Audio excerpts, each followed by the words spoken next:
Shalom, Sidra de est mort, septième montée, les pains de présentation. Le Zohar rapporte que le Shabbat apporte de la bénédiction à toute la semaine qui suit.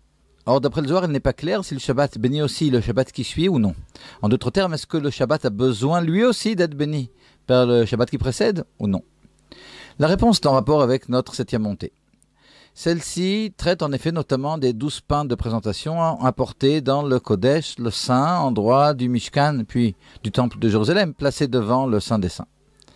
La Torah rapporte dans notre montée que le Shabbat ont retiré les pains apportés le Shabbat précédent. D'ailleurs, nos sages nous disent que ces pains étaient restés frais et on les remplaçait par les nouveaux pains.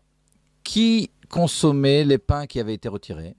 Alors la halacha, telle que rapportée par le Rambam dans les Ilchot Timidin ou Moussafin au 5e chapitre, stipule que le pain retiré le Shabbat était partagé entre les gardes. La garde entrante et la garde sortante ainsi que le Kohen Gadol, le grand pontife. Et tous consommaient de ce pain. Le rabbi fait remarquer, les Kohanim sont liés à leur premier Shabbat au temple.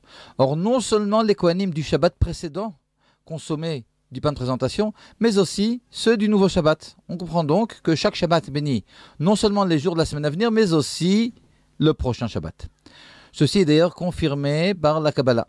En effet, le Rav Moshe Cordovero dans son livre Le Pardes, ainsi que le Rama dans son livre Torah Taola, parlent tous deux du Shabbat d'avant la création, duquel découlèrent les 6 jours de la création, ainsi que le Shabbat Bereshit, premier Shabbat.